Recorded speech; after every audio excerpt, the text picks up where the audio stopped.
पर वहां से जब आप फरार हुए, वो आपने पूरी घटना पहले एपिसोड में बता दी।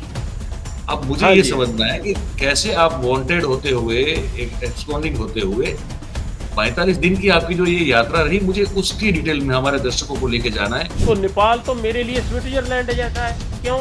2 दिन का वीजा 15 लाख रुपए में भाई साहब।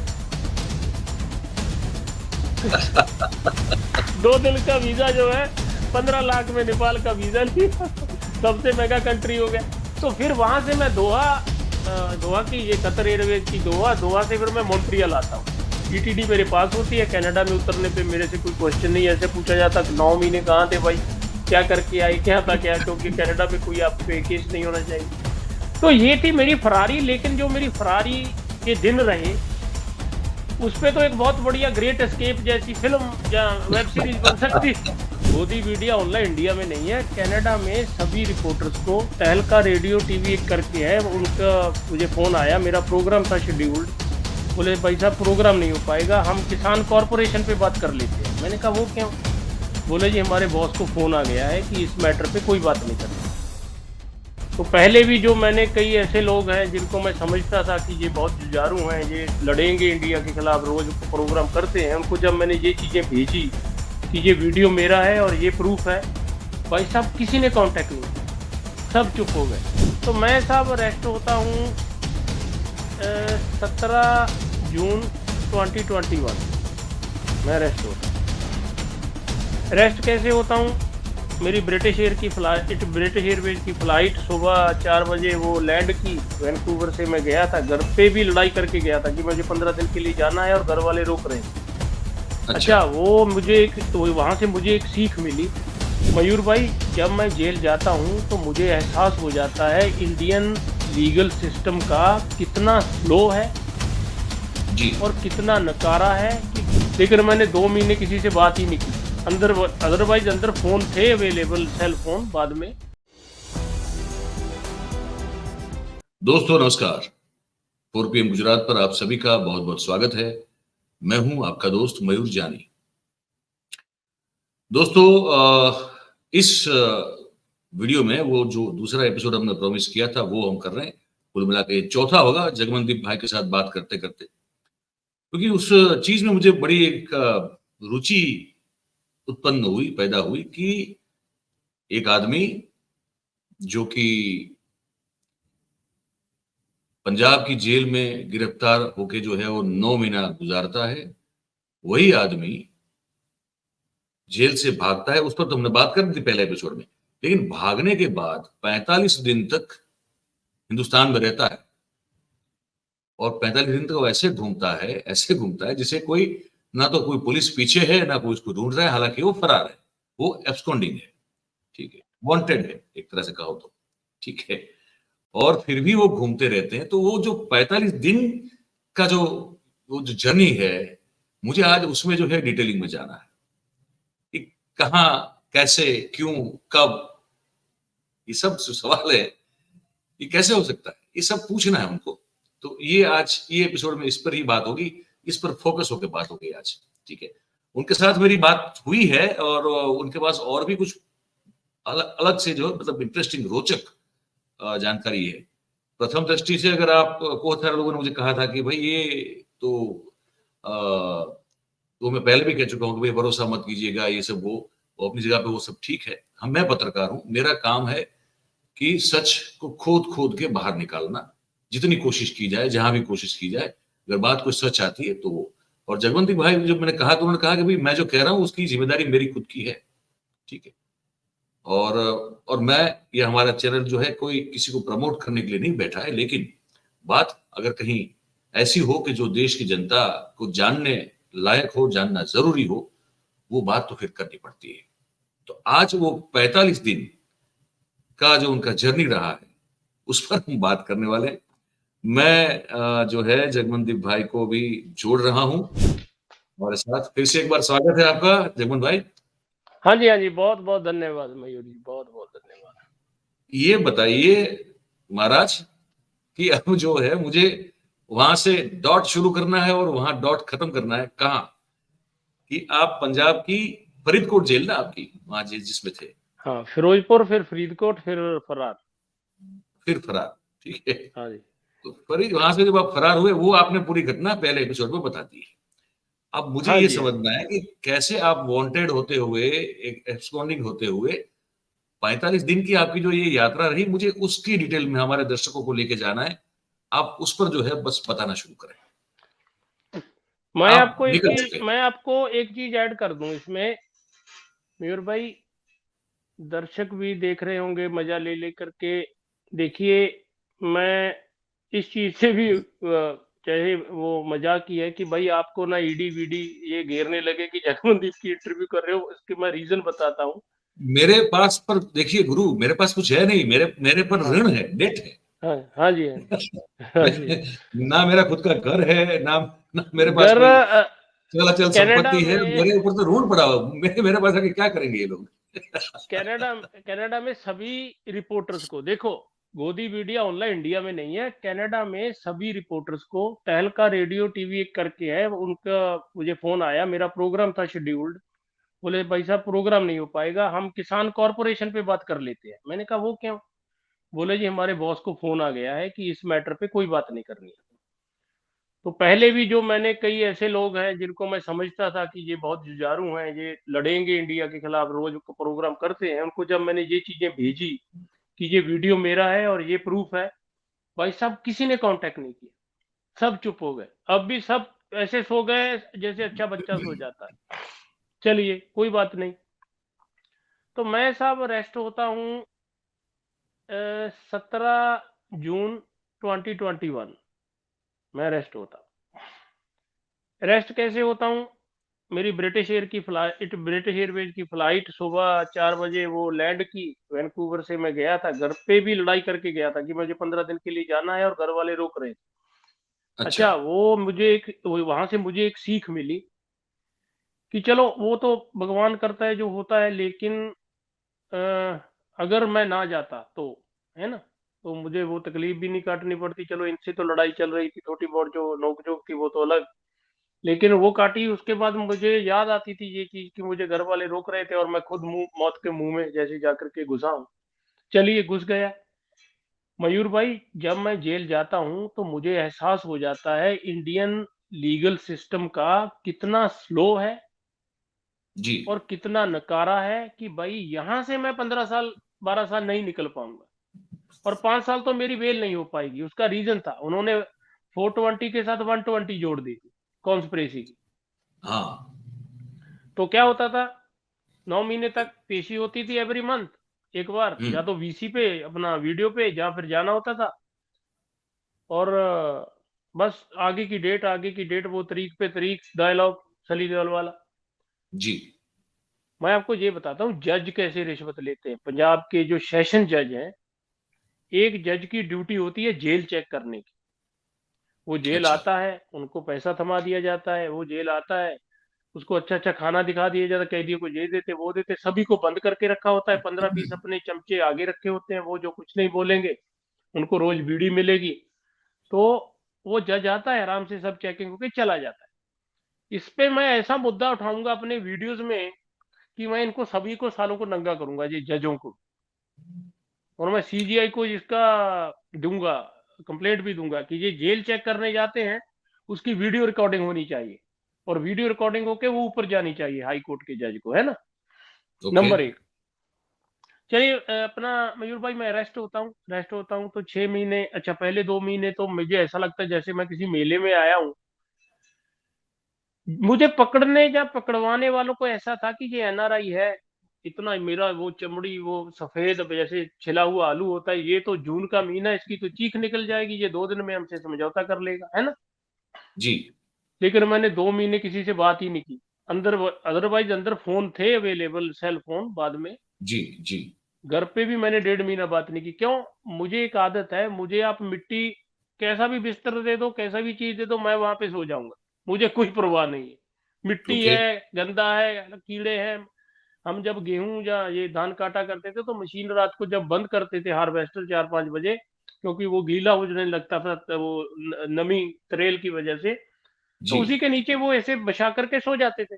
कोई ऐसा नहीं होता था घर पे जाके बेड पे सोने, ऐसे इसी में कीड़े वीड़े फुर फुर हो रहा है। तो जब इनको लगा कि ये बंदा नहीं टूटेगा, है ना, जी फिर दोबारा फिर दोस्ती शुरू हुई। अच्छा, मुझे खुंदक थी कि मुझे पहले तो सालों ने साथ नहीं दिया, अब मुझे, है ना, फिर मैं भी चल पड़ा अपनी साजिश को वही अंजाम देने। चलो ठीक है भाई, दोबारा से दोस्ती, चलो ठीक करते हैं। तो क्या होता है कि लकली मेरी हिप में एक गलत इंजेक्शन लग जाता है, जिसकी वजह से मेरी बाई ये जो है टांग लेफ्ट साइड की, वो उसमें ब्लड फ्लो थोड़ा स्लो हो जाता है। क्या वही जेल में? हाँ, जेल में।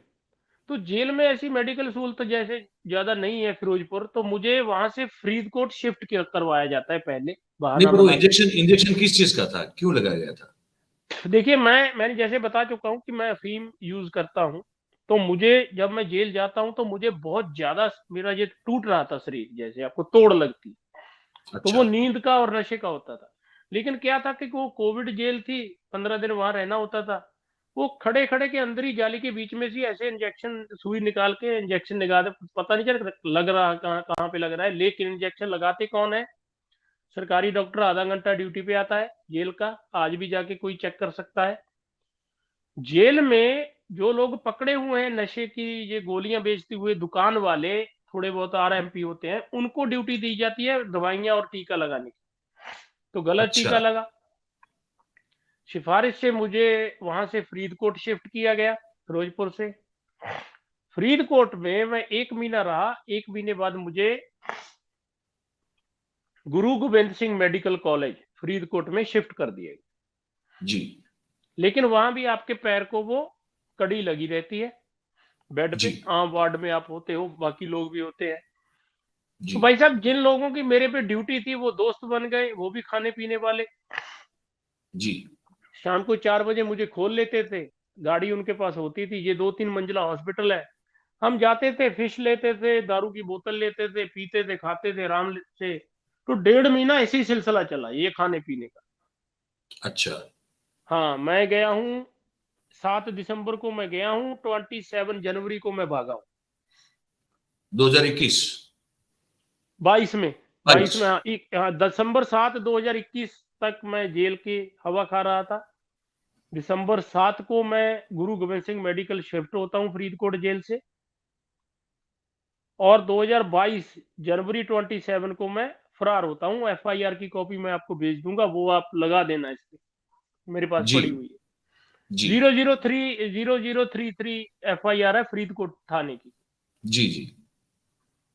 तो भाई साहब, जेल, वो हाँ, हॉस्पिटल में मेरी बायोप्सी वगैरह होती है, सब कुछ होता है, धीरे धीरे जैसे इलाज चल रहा है। लेकिन जो उनके वीसी थे, वाइस चांसलर मेडिकल कॉलेज के, उनको फोन आ जाता है सिरसा साहब के बंदे का, जो बहुत ही अच्छा। बड़े पॉलिटिशियन, कि इस बंदे को दोबारा जेल भेजना नहीं है, इसको यहीं रखना है। अच्छा। क्यों रखना है? 1.5 महीना मेरे से आकर के मुलाकातें होती रही अलग अलग लोगों की, ये हमारा बिजनेस का चलता रहा। तो जब ऐसे हो तो गया कि भाई मेरे पहुंचे बिना रॉयल बैंक से ये पैसा रिलीज नहीं होगा, जी। तब मुझे वहां से जो है एस्केप करवाया जाता है। लेकिन जैसे मैं एस्केप होता हूँ वहां से, क्यों एस्केप नहीं, होता तो कैसे हूँ पहले? आपको ये सूचना मिली थी कि आपको इसी दिन आपको निकलना है नहीं नहीं, वो कि? पहले मेरे पास, हाँ, पहले मेरे पास 10,000 रुपया पहुंच गया था। जी। मेरा खाने वाला पदार्थ मेरे पास पहुंच गया था कि भाई, अच्छा, ठीक है। प्लान ये था कि मुझे दुबई शायद निकलना होगा, या दुबई या श्रीलंका। हम्म। तो वो मेरे पास फोन होता था सर, वीडियो कॉल पे बात होती थी, फोन चलता था सर। ठीक है। रेडमी का फोन था, एक एप्पल का फोन मेरे पास था, उससे सिम निकाला हुआ था, मैं वाईफाई उसका यूज करता था।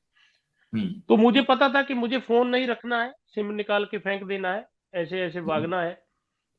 और हम्म। एम्बुलेंस में भागना है, कोई रेलगाड़ी या ये नहीं, क्योंकि एम्बुलेंस को कोई रोकेगा नहीं ना नाके पे। तो उसको मैंने बोल ठीक। दिया था पहले कि भाई हूटर छोड़ देना। बहुत हम्म। फॉग थी, बहुत धुंध थी, ये कोहरा बहुत था। हम्म। जी। तो मैं भागता हूँ, जब आप एम्बुलेंस भागते वाले को। हैं जब हाँ आप जी, भागते हैं हाँ तब जी। आप किसी को इत्तला करते हैं कि अब मैं भाग निकल चुका हूं? अरे नहीं, वहां पे मैं नहीं करता, क्योंकि वहां पे फोन चलाना डेंजरस था। वहां से एक बार निकल के मैं अपने गांव पहुंचता हूँ, एम्बुलेंस वाले को मैं बोलता मेरे गांव चल। गांव में मेरा एक दोस्त परिवार, उससे मैं और 10,000 लेता हूँ। उनको बोलता हूँ मैं पीजीआई जा रहा हूँ, जेल से ही आया हूँ, मेडिकली छुट्टी मिली है, क्योंकि वो डर ना जाए, है ना। जी। तो वहां से लेता हूँ, पटियाला जाकर के मैं कपड़े लेता हूँ, क्योंकि जो मेरे हॉस्पिटल में सब कपड़े अच्छे अच्छे कनाडा वाले रखे हुए थे, उसको मैं वैसे ही छोड़ देता हूँ कि गार्ड जब 9 बजे आएगा मुझे चाय लेकर के, क्योंकि 7:30 मैं 7 बजे भागता हूँ सुबह, तो 9 साढ़े 9 वो आएगा चाय लेके, तो वो समझेगा कि कपड़े पड़े हैं, वो वॉशरूम गए होंगे नहाने बहाने, है ना। तो गार्ड आता है, मुझे बाद में पता चलता है, वो 1 घंटा वेट करता है, 1 घंटा वेट करने के बाद जब मैं नहीं आता, फिर चालू होती है मुझे ढूंढने की कवायद पंजाब पुलिस के जरिए। ठीक है। जब तक पंजाब पुलिस मेरे घर पे पहुंचती है फगूवाला, तब तक मैं दिल्ली क्रॉस करके ये जयपुर जोधपुर निकल चुका था बॉम्बे के लिए। ओके। सुनिए, हम्म। मैं कपड़े लेता हूँ पटियाला से, शूज वूज लेता हूँ, वो एम्बुलेंस वाले को भी दिलाता हूँ, लड़का ठीक ठाक घर से था, उसको थोड़ा और पैसा भी देता हूँ। मैं उसको बोलता हूँ कि मुझे चंडीगढ़ जाना है, बोले मैं तो नहीं, दिल्ली जाना है, बोले मैं नहीं जा पाऊंगा। तो मैं वहां पे वहीं पे टैक्सी छोड़ के, उसकी एम्बुलेंस टैक्सी लेता हूँ, वहां से टैक्सी लेके बनूड़ होता हुआ मैं दिल्ली पहुंचता हूँ। बनूड़, चंडीगढ़ के पास बनूड़, जो मैंने उसको बोला था कि टोल प्लाजे से मत जाना, क्योंकि टोल प्लाजा पे वो कैमरा लगा रहता है। पर वो जो हथकड़ी आप जो लगी होती थी वो कैसे खोली आपने? अच्छा, वो क्या हुआ कि 14-15 दिन पहले मुझे बोल दिया गया था कि जो आपको ये एक हथकड़ी लगा के नीचे गाड़ी में जाकर के सो जाते थे वो गार्ड, वहीं पे नहीं सोते थे वार्ड। हम्म। तो स्कीम ये थी कि उसको तंग करना शुरू कर दिया रात को, मैंने बार बार उठाना कि मुझे बाथरूम आ रहा है। हम्म। वो आता था, खोलता था, मैं जाता था, 15 मिनट बाद फिर पड़ सो जाता, फिर आधे हम्म। घंटे बाद उसको फोन करता, मुझे वॉशरूम जाना यार, कोई प्रॉब्लम हो गई है, ये तो वॉशरूम बहुत आ रहा है। तो करते हम्म। करते वो बोला कि यार तू कहाँ भागेगा, ये ले चाबी ले ले, जब भी उठे जा। तो अच्छा। चाबी मुझे दे दी गई थी। हाँ, पहले तो अच्छा। मैं मजाक मजाक में ऐसा करने वाला था कि वो पूरी चेन और लॉक और चाबी साथ में लेके आने वाला था, कि जब उनसे पूछता जो कि सालो चाबी लॉक कहाँ गया, चेन कहाँ गई, है ना। चलो, वो क्या होता है कि वो सस्पेंड होते हैं, 60 डे के बाद उनकी बहाली हो जाती है। तो हाँ। मैंने बाद में उनको बोला भी फोन करके कि भाई आपको कोई आर्थिक मदद चाहिए हो, आप सस्पेंड हो जाओगे अभी, तो मुझे बताना, मैं पैसे पैसे मैं वैसे उनको देता था, पैसा भी देता था, खिलाता पिलाता भी था, कि भाई साहब जी। देखो मैं तो वापिस आ नहीं सकता। उन्होंने ट्राई भी बहुत किया मुझे फोन करके कि वापिस आ जाओ, हमारी नौकरी का सवाल है। मैंने कहा वापिस तो मैं नहीं आऊंगा, लेकिन तुम्हारी मैं हेल्प कर सकता हूँ, मुझे कोई खाता दे दो, मैं आपके 10-20 लाख ये डाल देता हूँ खाते में। अच्छा। लेकिन उन्होंने दिया नहीं, आया नहीं कोई। अच्छा। चलिए, वहां से मैं मंत्री जी के घर आता हूँ, मैं इनको बोलता हूँ देखो, दिल्ली एम्बेसी चंडीगढ़ एम्बेसी तो मुझे वो ट्रैप लगा के पकड़ेंगे, मैं जाता हूँ बेंगलोर। और हम्म। जाता भी हूँ सरकारी बस में मैं जयपुर तक, जयपुर से फिर स्लीपर बस बॉम्बे, बॉम्बे मेरे दोस्त हैं, वहां से बस से ये बेंगलोर। बेंगलोर एम्बेसी जब मैं जाता हूँ अपने पासपोर्ट के लिए, वो बोलते हैं बेल ऑर्डर लेके आओ। अब भाई साहब बेल ऑर्डर तो नहीं है। अच्छा, मैं गूगल कर चुका था ये ईटीडी के लिए, उसको बोलते हम्म। हैं इमरजेंसी ट्रेवल डॉक्यूमेंट, शायद मैंने आपको भेजा भी है। वो एक जी। 4-5 दिन का पासपोर्ट ही होता है। हम्म। तो बेंगलोर वाले बोलते हैं कि बेल ऑर्डर लाओ। मैंने बेल ऑर्डर, बोले कंट्री आउट करो फिर, दुबई, श्रीलंका, बांग्लादेश, नेपाल। हम्म। दुबई की ट्राई करते हैं सर, दुबई नहीं बन पाता। विशाखापट्टनम में जाता हूँ, इनका कोई नेवी का दोस्त था, तो वो भी बोलता है कि नहीं सर ये तो रिस्क हो जाएगा, मेरी जॉब चली जाएगी। वो मैं विशाखापट्टनम में सारे ये जहाज वहाज देख के आता हूँ, वहां पे एक सबमरीन खड़ी हुई है, उसके भी अंदर टिकट लगा के ये वो विशाखापट्टनम में रहता हूँ। कलकत्ता जाता हूँ, नहीं नहीं, बांग्लादेश ये नहीं ये बन कहाँ पाता। रहते हैं आप? विशाखापट्टनम में कहाँ रहते हैं आप? नहीं, विशाखापट्टनम में मैं क्या करता था, जिन लोगों से मैं बस की टिकट खरीदता था ना जी, हम्म। उन्हीं को बोल देता था मुझे कोई कमरा दिला दो, मेरी आईडी, मैं यहाँ मेरे ट्रक चलते हैं, ट्रक का एक्सीडेंट हुआ वहां उसको देखने आया हूँ, ड्राइवर पकड़ा हुआ है पुलिस ने, कल जाऊंगा देखूंगा, लेकिन आज मुझे आप रूम दिला दो। तो वो बस अच्छा। वाले जिनसे स्लीपर बस वालों से टिकट लेता था, उन्हीं के पास पैसा मंगवाता था। अच्छा। तो ये आपको अफीम की आदत है? आप कह रहे हैं आप अफीम का, आपको आदत है अफीम लेने की? उनको 1000-2000 दे देता था, उन्हीं नहीं नहीं, से मैं मैं एक चीज और, होटल एक का चीज और कमरा पूछ रहा बुक हूँ आपसे। करवाता था। जगमन भाई, एक चीज और पूछता हूँ, माफ कीजिएगा बीच में डिस्टर्ब कर रहा हूँ, पर काम की बात है ये। आप हाँ कह रहे हाँ। हैं आपको अफीम की आदत है हम्म। ना? तो ये सब जो 45 दिन में आपको तो रोज अफीम चाहिए होगा, होता होगा, बिल्कुल।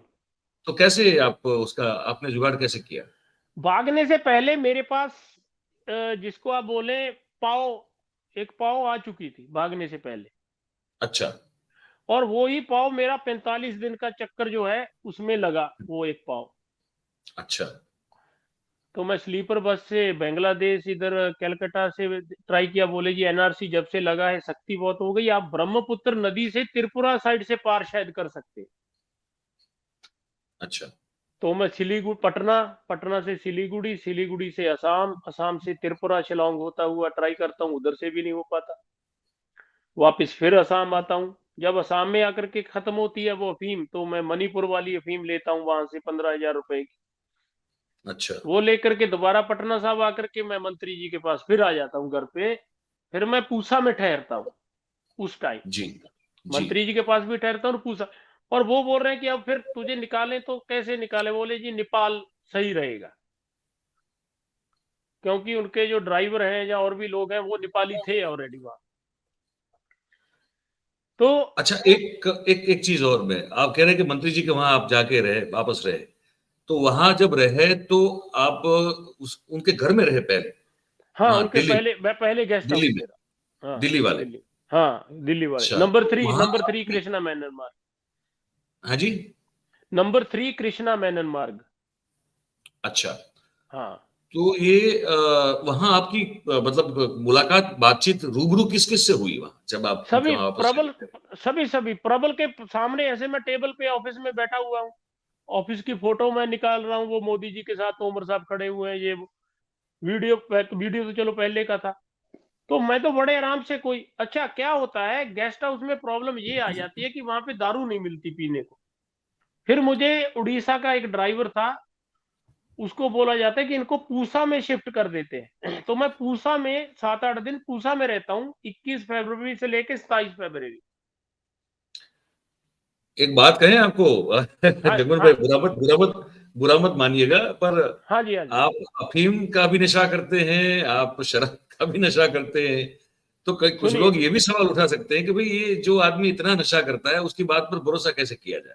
अरे सुनिए भाई साहब, कॉरपोरेट ने क्या किया, कॉरपोरेट ने जब देखा कि अफीम और भांग, भांग देखिए आप वेद पढ़ोगे तो शिव जी ने या जो वो भी जो वेद लिखे हैं उसमें भांग का पौधा सबसे ऊपर है। कॉरपोरेट ने जब देखा कि भांग और अफीम में मेडिकली गुण बहुत है, इसको आपसे छीन लिया गया, बदनाम कर दिया गया कि ये बंदा जो खाएगा वो नशेड़ी है, गंजेड़ी है। और जिस चीज से आपको बीमारी लगनी है, तंबाकू और शराब, वो आम कर दी गई, नंबर 1। नंबर 2, सर मैं उसको पंजाबी नहीं मानता जो शराब नहीं पीता, नंबर 1। हर पंजाबी शराब पीता है, अभी तो चलो छोड़ रखी है, लेकिन हर पंजाबी मैंने बहुत पी है, मेरे नाना दादा सभी ने पी है, दादाजी ने तो नहीं, नाना जी की बात कर रहा हूं, मामा जी की। जी जी अब आ जाते हैं अफीम पे। मैं जब छोटा था तो छोटे थोड़े दिनों का, बोले आप सुकड़ गया था तो बिल्कुल ऐसे उंगली की जरा भी मर जाएगा। अच्छा तो मेरे नाना जी ने सरसों के दाने जितनी मुझे अफीम देना चालू किया, तो मेरे अंदर कीड़े थे, हाँ हाँ वो मर गए। मैं दूध पीने लगा और मेरी मदर बोलती है कि 8-9 महीने का तू ऐसा हो गया कि किसी से गोद में उठाया नहीं जाता। अच्छा मैं एक चैलेंज करता हूं, कोई भी डॉक्टर जो आपका प्रोग्राम सुन रहा हो, मुझे जी साबित कर दे कि अफीम जो कोई बंदा लेता है एज ए मेडिसिन, उसको हम्म ये बीमारियां हो सकती हैं, या फिर अफीम या पॉपी सीड, जो पॉपी, जो खसखस बोलते हैं, जो पॉपी बोलते हैं, ये निहिंग हम्म लोग उसकी अपनी शरदाई बनाते हैं, ठंडाई बनाते हैं। जी कोई भी डॉक्टर ये साबित कर दे कि इसमें कोई डेंजरस ऐसा केमिकल जो आपके शरीर को हानि पहुंचा सकता है, जहां इसमें अच्छा कितने मिनरल्स, अच्छा देखिए, शिलाजीत है हमारे पास, है ना, जी वरदान है शिलाजीत एक, लेकिन लोग क्यों जी नहीं लेते, उसका नाम भी नहीं लेते, क्यों, सेक्स के साथ जोड़ दी गई उसको। जी जी अपना अफ्रीका का डॉक्टर मोर भी मरवा दिया गया एलोपैथिक कंपनियों ने, क्यों क्यों बोलने लगा, बोला चावल के दाने जितनी शिलाजीत ले लो गर्म पानी के साथ, एक हफ्ता, महीने में हर हफ्ता ले लो, आपको कोई कुछ फूड, कोई कुछ खाने की जरूरत नहीं, इतने अच्छा मिनरल्स और विटामिन हैं शिलाजीत में। अच्छा वो तो सेक्स के साथ इसलिए जोड़ देगा कि वो आपका ब्लड फ्लो तेज कर देती है। देखिए जो जी सेक्स की मेडिसिन आती है वो किस लिए, वो ब्लड फ्लो तेज कर देती है जी ना। तो जी हमारे में इतनी अज्ञानता है हमारे लोगों में कि वो भांग को भी नशा मानते हैं, अफीम को भी, लेकिन शराब को नशा नहीं मानते, जिससे बहुत सारी प्रॉब्लम क्रिएट होती है, एक्सीडेंट होते हैं। जी जी जी। मुझे एक अच्छा। भी भांग पीने वाले ने एक्सीडेंट, कोई घरवाली से झगड़ा, अफीम खाने वाले ने किसी ने घरवाली से झगड़ा मारपीट कोई की हो, दारू पे आती है सब झगड़ों की नौबत, और अफीम और भांग मुझे कोई बता दे। अच्छा चलिए हम तो छोड़ देते हैं, अभी भांग की लॉबी क्यों हो रही है इंडिया में भाई? सारी दुनिया में भांग की लॉबी हो रही है, पहले जिसको भांगी गंजेड़ी नशेड़ी बोला जाता था, अब क्यों हो रही है? क्योंकि अफीम जो है वो फौजों के लिए चाहिए, भांग जो है सिविलियन के चलिए मैं पूसा में रहा जी, 7 दिन। आगे बढ़ते हैं। 7 दिन बाद मुझे भेजा गया पटना दोबारा कि ये बंदा है, आपको बॉर्डर क्रॉस करवा देगा इलीगली। मैं वहां पे पहुंचता हूँ, यादव जी मिलते हैं, तो एक और थे मेरे दोस्त बन गए, तूफान डीलक्स वाले तो वो मुझे मोटरसाइकिल से नदी में से बनियानी, एक कस्बा है नेपाल का, पार करवा देते हैं नदी में। नदी खाली वैसे सूखी होती है, और मैं डर अच्छा रहा था कि कोई बीएसएफ होगी, बॉर्डर होगा, है ना, कुछ भी नहीं था। अच्छा। भाई साहब पार हो गए। अब पार तो हो गए, एक पंगा और खड़ा हो गया कि अभी पासपोर्ट भी नहीं है और नेपाल का वीजा भी नहीं है। जी। तो होटल में रहता हूं मैं, होटल में रहता हूं, तो जाते हैं हम लोग एम्बेसी, एम्बेसी वाले बोले हम तो ईटीडी दे देंगे, हम नेपाल में कनेडियन एम्बेसी की एक शाखा है, वो दिल्ली जी से और कनाडा से जुड़ी हुई है। वो जी बोले ईटीडी तो हम 4 दिन की दे देंगे, लेकिन कंट्री आप कैसे आउट करोगे, एग्जिट कैसे लोगे, क्योंकि आपके पास वीजा नहीं है। जी। तो नेपाली जो गृह मंत्रालय पासपोर्ट वीजा देने वाला, उससे संपर्क जब किया, उन्होंने बोला जी 7 लाख रुपया लगेगा। अच्छा। तो मैंने हाँ बोल दिया कि दे देंगे भाई, कोई बात नहीं। जब उन्होंने गृह मंत्रालय इंडिया से मेरी रिपोर्ट मंगाई, उनको पता चल गया मेरे ऊपर 2 केस है, जी। तो वो 7 लाख वाली लिमिट 15 लाख पे आ गई। मतलब लीगली या फिर ऊपर का इलीगली, ऊपर ऊपर? इलीगली, इलीगली अच्छा अच्छा। 7 लाख मांग रहे थे, इलीगली तो 15 लाख मांगने लगे, और दिल्ली से स्पोर्ट चालू हो गया कि इस केस तो है, लेकिन इसको वीजा 2 दिन का दे दिया जाए, इसको डिपोर्ट कर दिया जाए। अच्छा। तो 15 लाख उन्होंने ले लिया। लेकिन अब सुनिए, मैं कभी कभी ना, देखिए मैं निराश नहीं होता हूँ, उदास नहीं होता हूँ, मेरी एनर्जी ऐसे ही रहती है। जी। मैं कहानी सुनाता हूँ अपने परिवार की। जब मैं जेल जाता हूँ फिरोजपुर, हम्म। तो बाहर की चीज का जो अंदर रेट है वो 10 गुना ज्यादा है। जी। तो जाते ही हमारा एक नीला कार्ड बनता है फोटो वाला, हॉस्पिटल से दवाई लेने के लिए। मैंने अपनी वाइफ को, मम्मी मदर को बोला, देखिए मेरा पासपोर्ट बन गया है, ये दुनिया की सबसे महंगी कंट्री में मैं हूं, आप नहीं आ सकते यहाँ ऐसे। हाँ, हम रनवे बनवाएंगे, इनको बोलेंगे भाई रनवे बनवाओ, सबको आइलेट्स का टेस्ट देना होगा, अंदर आने के लिए इतने लाख रुपए लगेंगे, पासपोर्ट देखिए मेरा तो बन गया। बोले सबसे महंगी कंट्री कैसे? मैंने कहा बाहर की चीज अगर 5 रुपए की है, अंदर 5,000 की है, तो महंगी कंट्री अपने आप हो गई, है ना। जी जी जी और जी जी। दूसरा, भाई साहब अपराधियों के लिए वो एक होटल है। मेरे तो एक पंजाब के पत्रकार से बात हो रही थी, मैंने उसको बोला यार, लोग मॉरिशस जाते हैं, बैंकॉक जाते हैं, ये वो जाते हैं ना, वो पंजाब की जेल में आ जाया करने 15-20 दिन, साला मजा ही बड़ा, नजारा ही बहुत है, सब कुछ मिलता है, मौज है, सेल फोन हाथ में है जी। तो सारा जी देखिए, ये सेफ हाउस बने हुए हैं एक तरह के, वो ऐसा कोई सुधार घर नहीं है। बात ऐसी है कि जो ग्राम 2 ग्राम नशा करता है वो जेल में है, और जो 1 टन 2 टन बेचता है वो मंत्री के साथ बैठा हुआ है। सिस्टम हमारा ये है जी। अच्छा, अब भाई मैं तो ये भी कहता हूं कि नेपाल जो है, उसका वीजा सबसे महंगा है, सारे कंट्रियों से महंगा वीजा है नेपाल का। तो नेपाल तो मेरे लिए स्विट्जरलैंड जैसा है। क्यों? 2 दिन का वीजा 15 लाख रुपए में भाई साहब। 2 दिन का वीजा जो है 15 लाख में नेपाल का वीजा लिया, सबसे महंगा कंट्री हो गया। तो फिर वहां से मैं दोहा, दोहा की, ये कतर एयरवेज की दोहा, दोहा से फिर मैं मॉन्ट्रियल आता हूँ। ईटीडी मेरे पास होती है, कनाडा में उतरने पे मेरे से कोई क्वेश्चन नहीं ऐसे पूछा जाता कि 9 महीने कहाँ थे भाई, क्या करके आए, क्या था क्या, क्योंकि कनाडा में कोई आप पे केस नहीं होना चाहिए। तो ये थी मेरी फरारी। लेकिन जो मेरी फरारी के दिन रहे, उस पे तो एक बहुत बढ़िया ग्रेट एस्केप जैसी फिल्म या वेब सीरीज बन सकती है ना। पर एक बात तो मैं आप लिख मानेंगे रहा कि हूँ, भाई मैं लिख रहा हूँ उसको। अच्छा लिख रहे हैं, चलिए अच्छी हाँ बात है, लिखिए हाँ लिखिए, जरूर लिखिए। हाँ मैं ये पूछना चाहता था कि ये जो आपका ग्रेट एस्केप रहा, पर एक बात तो आप मानेंगे कि आपके जो खैर ख्वाह, जिसको आप मंत्री जी भी कह रहे हैं, सिरसा जी भी कह रहे हैं, है ना? बहुत बहुत। उनके उनकी अगर हेल्प नहीं मिलती, नो नो नो, आप कह रहे हैं, उसी से मैं कह रहा हूँ, ठीक है। वो तो तो भगवान है मेरे लिए। छत्र छाया थी उनकी तो मेरे ऊपर, छत्र अच्छा, बोलते बातचीत ना, भी छत्र थी? छाया। मतलब कहीं आप जब ये जा रहे थे तो बातचीत तो होती रहती होगी ना, कि भाई कहाँ पहुंचे, क्या हालचाल, कैसे हो? भाई साहब मैं टेक्स्ट करता रहा हूँ प्रॉपर, प्रबल को भी और भाभी जी हर्षिनी को भी। मैं यहाँ हूँ, ये हूँ, आपका सूटकेस रिलीज कर दिया, दे दिया है, मैं जा रहा हूँ आज। घर पहुंचने के बाद भी होती रही कि मैं अब ये कहानी लिखूंगा अपनी, मैं इस पे वेब सीरीज बनाऊंगा, वो भी बातें होती रही। ऐसे नहीं, बातचीत नहीं टूटी।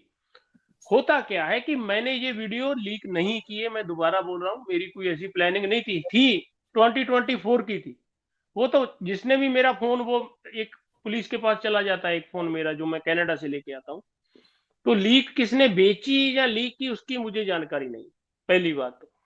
दूसरी बात भाई साहब, कि डर नाम की मेरे अंदर कोई चीज नहीं है। मैंने जिंदगी में बहुत रिस्क लिए हैं, डरता मैं बिल्कुल। मैं 8 साल का था जब हमारा जो फार्म है उसको जाने के लिए एक शमशान के पास से गुजरना होता था।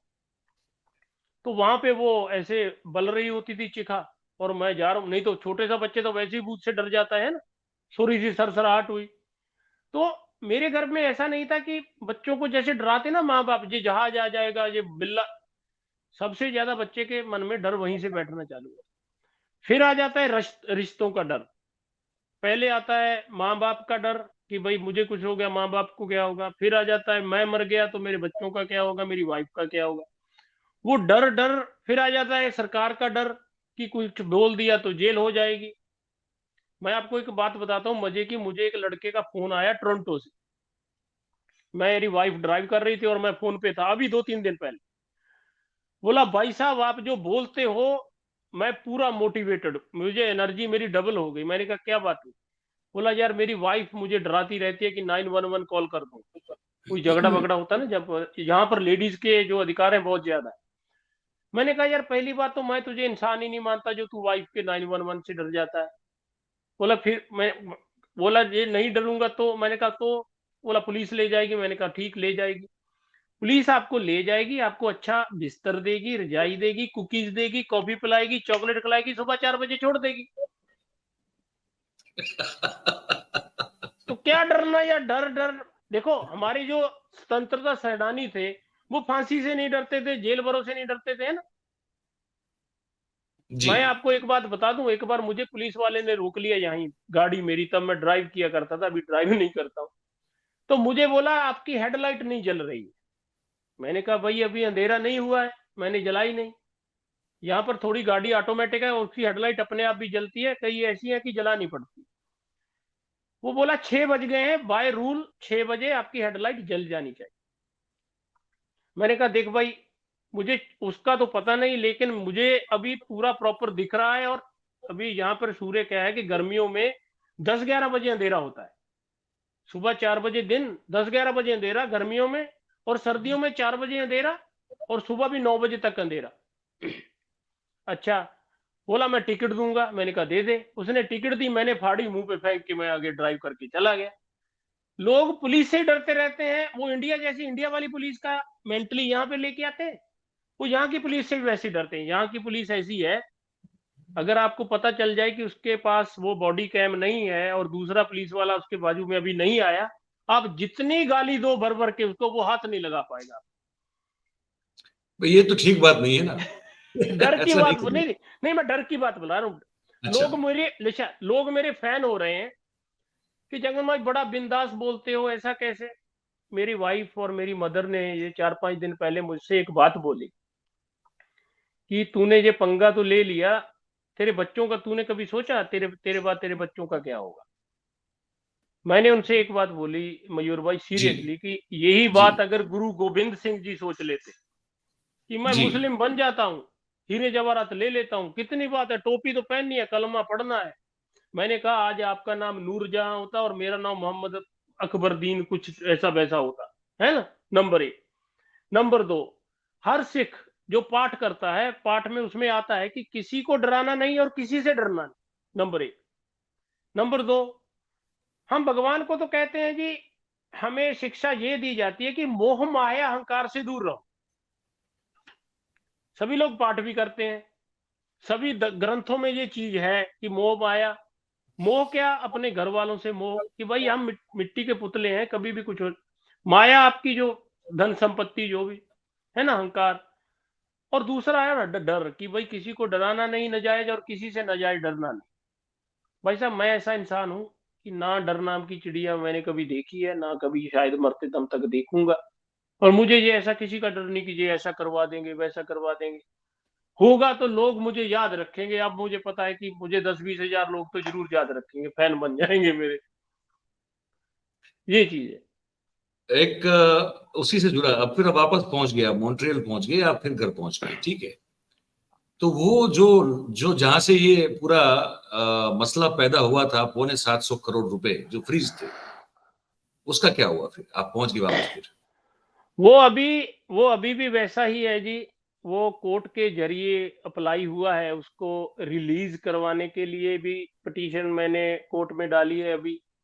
और वो पैसा जो रिलीज होगा, पहले इनके हाथ में नहीं आएगा। वो बाय लॉ मेरा अधिकार है, पहले वो मेरे पास आए, मेरे पास आएगा। मेरी मर्जी है, मैं किसी को दूं ना दूं, नंबर एक। ठीक है जी। उसमें टाइम जरूर लगेगा, ऐसा नहीं कि वो आज ही आ जाएगा। शायद उसमें 1.5 साल लग जाए, 2 साल लग जाए, निकलेगा वो जरूर। क्योंकि उन्होंने पहले ही बोल दिया कि 50% तो हम उस दिन दे देंगे जिस दिन केस रजिस्टर हो गया। वो बाय लॉ देना पड़ता है उनको। और 50% जो है उसको शायद 2 साल लग जाए, डेढ़ भी तो लग जाए। 50% आ गया क्या उसमें से? नहीं, वो निकल जाएगा। नहीं, ये केस फाइल होगा अपना हाई कोर्ट बीसी में, तो 50% उसी दिन, नेक्स्ट दिन रिलीज करना पड़ेगा उनको। तो आप फिर उनको, वो आपसे मांग नहीं रहे हैं कि भाई जल्दी करवाओ, जल्दी करवाओ, हमने आपको भगा के वहां आपके घर पहुंचा दिया, अब तो हमारा पैसा अभी लाओ, ऐसा नहीं पूछ रहे क्या? अभी तो ये वीडियो लीक हो, अच्छा चलो, देने वाला मैं पहले भी नहीं था। मुझे अपने घर पहुंचना था पहले, तो नंबर एक मैं नहीं देने वाला। नंबर दो, कि मुझे था 2024 में इनसे बदला दूंगा। वो पता नहीं भगवान ने कुछ कर दिया ऐसा कि नहीं भाई, 2024 तक तो तू मर जाएगा, कुछ हो जाएगा तुझे, आज ही कर ले काम, ये भी निपटा ले। तो वो मैं एक दुश्मनी इनसे पाल रहा हूं। मुझे किसी का फोन नहीं आया, क्योंकि आने के बाद मैंने साफ इनको बोल दिया था कि आज के बाद आपसे मेरा कोई लेन देन, क्लियर कट, कि अच्छा। देखूंगा। हाँ, इनको पता था मैं आगे करूंगा कुछ, लेकिन वो कुदरती हो गया। और अच्छा मयूर भाई देखो, कि मैं भगवान को नहीं मानता था कि कोई एंटिटी ऐसी होती है जो चलाती है, लेकिन जिस दिन ये वीडियो लीक होता है, उसी वक्त 1 घंटे बाद वो मेरे यूट्यूब पे मुझे दिख जाता है कि ये वीडियो लीक हो गई। और ये कोई ऊपर से ही ऐसी चीज थी कि इसको अभी करवाना है, मुझे नहीं पता कि क्या करवाना है। लोग बोल रहे शिवराज चौहान ने करवा दिया, लो, वो अलग चीज है। लेकिन ये कोई ऐसा भगवान ने चाहा है, और इनको कोई मार पड़नी होगी, शायद वो इसलिए हुआ है। तो क्या कहते हैं कि भाई, आतंक का भी एक अंत होता है ना, बैर होता है। आतंक और अंत का आपस में बैर रहता है, कि जब आतंकी कोई हो जाए तो उसका अंत नजदीक आ जाता है। तो ये चीज कोई हुई है। तो अभी आपने क्या, आपने कोई कोई कोई अपनी शायद बात हो रही थी ऐसे, तब नहीं, मुझे आपने नहीं कहा है, मुझे किसी और ने कहा है। आप ही की तरह जो कनाडा में रहते हैं सज्जन, हम्म। उनका मुझे फोन था, और हम्म। वो मुझे कह रहे थे कि ये भाई साहब बहुत ज्यादा बोल रहे हैं, और पता नहीं, अब ये तो ये जानते भी हैं कि वो किसके खिलाफ वो जो है वो ये अब जंग छेड़ दी है। और बोले पता है मयूर भाई, आपको उनके घर के बाहर कोई निशान करके गया हो, ऐसा हुआ है कुछ? हाँ बिल्कुल बिल्कुल, मेरे ये क्या है, वो ये बताइए क्या है? जब भी ये जंग छिड़ती है, तो उसी दिन मेरे एक फार्म हाउस की बाउंड्री पे वो ये जय श्री राम वगैरह ये लिख के गए हैं। पेंट हुआ था, मैंने पुलिस को कंप्लेंट कर दी थी, वैसे वहां पे मैं रहता नहीं हूँ। दूसरी चीज, अगर जो ये वो बोल रहे हैं कि किसके खिलाफ जंग छेड़ दी है, ये क्या जानते हैं इसके बारे में भाई साहब? मैं एक बात बताता हूँ आपको। अंग्रेज लोग और मुगल लोग सिख लोगों से इसलिए डरते थे कि इनके अंदर मौत का डर नहीं।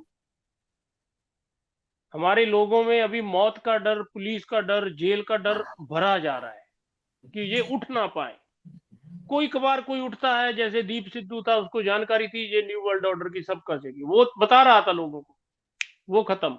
सिद्धू मूसेवाला था, SYL गाना लिख दिया था, SYL गाना लीक भी हो गया था कि SYL गाना आएगा, आप SYL को सुनना।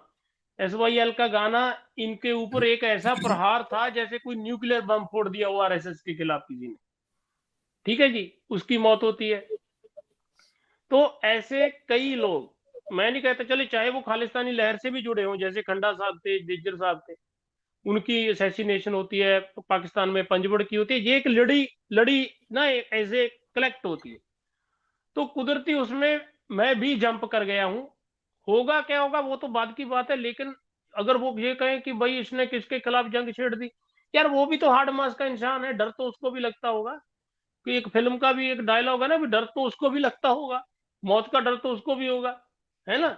इतने गार्ड रखे हुए हैं जो साथ में, तो हमें तो मौत का डर ही नहीं, मौत का डर तो उनको है, डरे तो हमसे वो, हम के उनसे डरे। तो आपने क्या आपके वहां जो पुलिस या जो सुरक्षा एजेंसी है वहां पे आपने ये कोई एप्लीकेशन या अर्जी या जानकारी दी है लिखित रूप से कि भाई इस तरह से मेरे साथ कुछ कभी हो सकता है, तो वो ऐसा कुछ किया है क्या आपने? नहीं नहीं, उस दिन मैंने जरूर किया था, लेकिन अभी पुलिस में या शिकायत प्रोटेक्शन करने मांगा का, हो आपने? भाई साहब मेरे पास खुद का इतना असला है। पहली बात तो ये कि मैं हर वक्त अपने पास ये 25-30 गोलियां तो अपने पास रखता हूं भर के, पूरे दोनों पिस्टल ऑटोमेटिक। और मेरे पास इतना असला है कि 2 घंटे तो मैं किसी मिलिट्री को अपने घर में घुसने ना दूं। चलो वो बात अलग है, कोई अपना धोखे से मार जाए और हो जाए, वो हो जाए, वो अलग बात है। अरे यहाँ की पुलिस यार, ये वो मुझे क्या प्रोटेक्ट करेगी, ये चीजें मैं नहीं, ना मैं मानता हूँ, ना मैं डरता हूँ, ना मुझे ऐसा है कि कोई मुझे मार जाएगा पुलिस कंप्लेंट करूं। हाँ कोई छेड़ेगा तो मैं उनको इन्फॉर्मेशन जरूर दूंगा कि ये हुई है, लेकिन ऐसा नहीं कि भाई मेरे बाहर 2 पुलिस वाले खड़े कर दो, है ना। वो मेरी सुरक्षा मेरी अपनी हाथ, मैं अगर अपनी जिम्मेदारी पे ये बातें बोल रहा हूं तो मुझे पता है कि मुझे भाई जिस दिन मरना है वो गोली भी मेरे लिए होगी, तो क्या डरना। तो लोग भी फिर देखिए, ये मैसेज लोगों में सही चला जाएगा कि ये लोग गलत है, डर रहे हैं, है ना, हम सच्चे हैं। चलिए, आज ये खुलासा भी हो गया डिटेल में। आप वेब सीरीज बनाइए, हाँ मुझे जी लगता हाँ। है अगर अच्छे से लिखेंगे तो लोग जरूर देखेंगे इसको, क्योंकि ये अरे बड़ी बॉम्बे रोचक वाले कहानी आपके है, बहुत, ये बहुत आपका अद्भुत कहानी है। हाँ तो वो जरूर से दिखाइए आप, और बहुत बहुत धन्यवाद करते हैं। और भी आपसे बातें करनी है और एपिसोड बनाने हैं, मुझे पता है कुछ हाँ और जी हाँ मुद्दे जी, हैं मेरे पास, बिल्कुल और बिल्कुल। उस पर भी बात करेंगे। आज आपने वक्त निकाला, बहुत बहुत आपका धन्यवाद, और बहुत रोचक खुलासे किए हैं आज आपने बहुत बहुत शगुन भाई, बहुत धन्यवाद मयूर भाई, बहुत बहुत है ना? धन्यवाद। तो बहुत फिर मिलते हैं, धन्यवाद। एक हाँ जी हाँ, दर्शकों से भी जो है कमिटमेंट के, फिर मिलते हैं। जरूर और जरूर, हाँ आज जी हाँ जी। के दिन ये एपिसोड में बस इतना ही है। जगमोहन भाई, बहुत बहुत धन्यवाद आपका कि आज हमारे साथ इस कार्यक्रम में जुड़े। देखिए भाई, दर्शक हमारा जो परिवार है उनको बस हम इस कार्यक्रम की समाप्ति में एक ही बात कहना चाहते हैं कि फिर से एक बार कहेंगे कि ये एक वो अपनी जिम्मेदारी से बोल रहे हैं, दूसरा हम कोई सेंसेशन क्रिएट नहीं करना चाहते, वो हमारा उद्देश्य कभी ना था ना कभी है। तीसरा जो उन्होंने कहा बीच में, अगर आपने सुना हो तो, कि भाई बहुत सारे माध्यम जो है न्यूज मीडियम जो है उन्होंने फिर इस बात पर बात करने से मना कर दिया, है ना। तो हम 4PM और 4PM न्यूज नेटवर्क जो है उसका एक ही उद्देश्य है, हम भी ना दबते नहीं है, क्योंकि हमने कुछ ऐसा किया नहीं कि हमको दबा दिया जाए। मुझे पता है कि मेरे पास अगर कोई दबाने के लिए आएगा तो क्या मिलेगा उसको, कुछ नहीं मिलने वाला है, ठीक है। अच्छा, और सच है तो उसके अगर कोई बात लगती है कि सच्ची है तो उस पर बात करना बहुत जरूरी हो जाता, तो हमने वो किया। ये कार्यक्रम अब आपने जो देखा, उस पर आप क्या अपनी राय रखते हैं, क्या सोचते हैं? हमारा कमेंट बॉक्स बिल्कुल आप ही के लिए खुला हुआ है भाई, आप उस पर अपनी कमेंट जरूर से लिखिएगा। और बातचीत अगर आपको हमारी पसंद आ रही हो, सही और सच्ची लग रही हो, तो फिर ये जो वीडियो है इसको आप लाइक करें, इस वीडियो की लिंक को आप हो सके उतना शेयर कीजिए, ताकि ये जानकारी जो है वो ज्यादा से ज्यादा लोगों तक पहुंच पाए। और हमारा जो चैनल है उसको आप सब्सक्राइब करें और अपने आसपास के लोगों से करवाएं। इससे हमको बल और समर्थन मिलता रहेगा। उसकी हमको जरूरत होती है, आपके प्रोत्साहन की, आपके समर्थन की, सहयोग की। बहुत बहुत धन्यवाद करते हैं आप सभी का, और हमेशा करते हैं, आज भी करेंगे, जो इस कार्यक्रम में हमारे साथ जुड़े हैं। Thank you very much. नमस्कार।